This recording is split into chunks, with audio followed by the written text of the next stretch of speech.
We held each other that night, silently reaffirming the foundation of our love.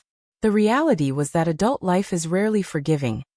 It demands compromise, resilience, and unwavering commitment. But we had learned over the years that even amidst exhaustion and conflict, love could thrive if nurtured with intention and respect. The next few years brought both joy and sorrow. We celebrated her groundbreaking research, which earned international recognition, and I achieved milestones in my career that once seemed unattainable. Yet, alongside these triumphs, health scares reminded us of life's fragility. A sudden diagnosis of hypertension on my part, a minor but alarming incident in her lab, and the gradual decline of our parents' health forced us to confront mortality in a way that was both sobering and unifying. We traveled together whenever possible, using each journey as a refuge from stress, a way to reconnect and rediscover each other. Weekends in the Adirondacks, road trips along the New England coast, and brief retreats to the beaches of New Jersey became sacred rituals. Moments where time slowed, where we could laugh freely, dream audaciously, and remember why we had vowed 100 years together so many years ago. Even amid challenges, our relationship deepened in ways that words often failed to capture.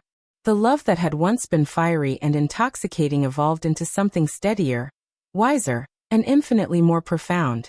It was a love rooted not only in passion but in mutual respect, understanding, and a profound recognition of the other's humanity.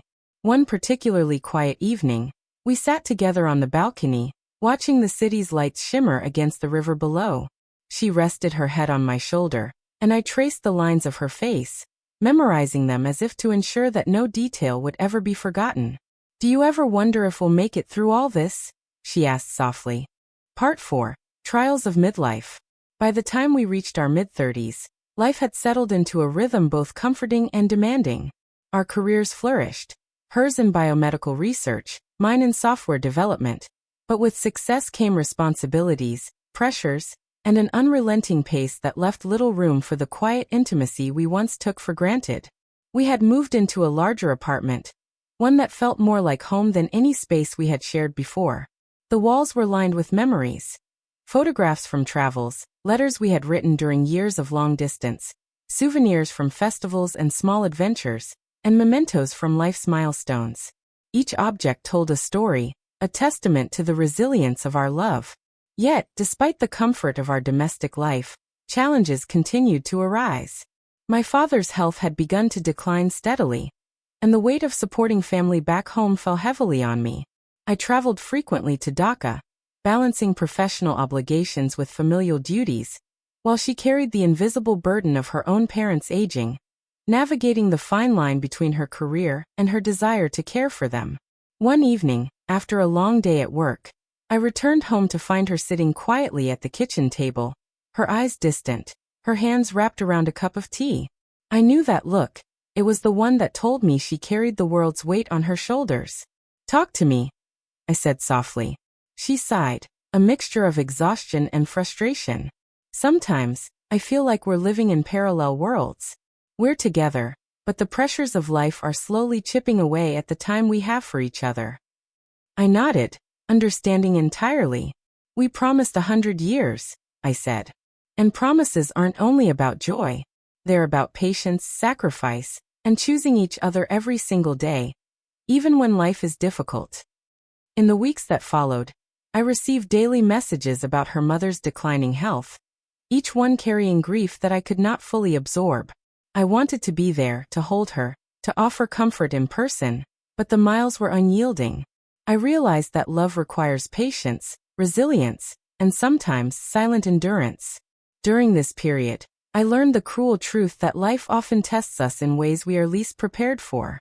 One evening, reading her texts alone in my apartment, I whispered into the empty room, "I want to live 100 years with you. But how can I if the world keeps taking pieces of us away?" Her reply came hours later. "It's not about how many obstacles we face, but about how we choose to rise above them. We've survived everything so far. This too will pass." It was in these words that I found a new kind of love. A love that didn't shield us from suffering, but gave us the strength to endure it together. I realized that the 100-year promise was not about perfect happiness. It was about commitment, resilience, and faith in the unseen bond that tethered our hearts across continents and calamities. Months later, she returned to New York, exhausted but resilient. Her mother had stabilized, and we embraced in silence, both of us acutely aware of the fragility and value of life. That night, sitting together on the rooftop we had always loved, she said softly, "Pain has a way of teaching us what really matters. And what matters always is us." I held her close, feeling the rhythm of her heartbeat, steady and strong against mine. 100 years, I murmured. No matter what happens, we'll endure. We'll rise above every challenge. And in that quiet night, with the city sprawled beneath us and the stars hidden by the faint glow of streetlights, I understood a profound truth. Love is not measured by the absence of hardship, but by the courage to persist despite it. The trials we faced had reshaped us, strengthened our bond, and forged a love. Part 3, Heartbreak and Resilience. The 5th year of our journey brought with it a lesson I had never anticipated. Love, no matter how deep, does not grant immunity from pain.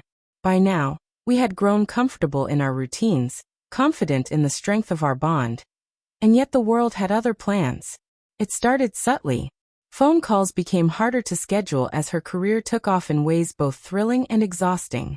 She was offered a fellowship abroad in London, an opportunity she could not refuse. I celebrated with her, though every congratulatory text and video call carried the weight of impending separation. When she left, the city felt hollow. My apartment, once filled with her laughter and warmth, was quiet, the air stale with absence. Days blurred into nights, and nights into weeks. I busied myself with work, reading, and attempts at normalcy, but nothing could fill the void she left behind. The first real heartbreak came unexpectedly. During a late-night call, her voice trembled with exhaustion and stress. "I don't know how to balance everything," she whispered. "I feel like I'm failing somewhere, at work, at life, maybe even at us." I tried to reassure her, but words seemed useless. Love, I realized, could not always shield us from fear, insecurity, or the crushing weight of expectations.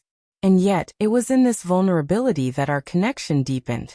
I listened, held her through screens and across time zones, and learned that sometimes, the most profound love is found not in passion, but in unwavering support during moments of despair.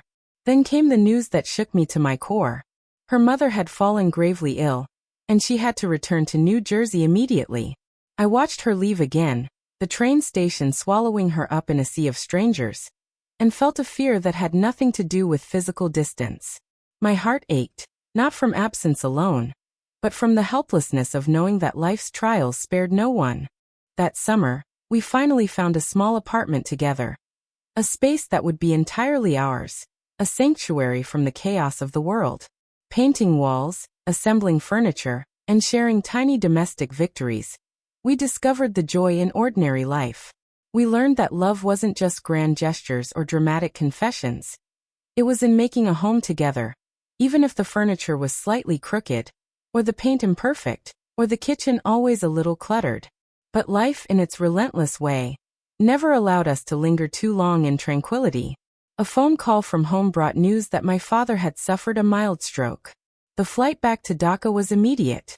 Standing beside his hospital bed, watching him recover, I understood the fragility of existence more clearly than ever.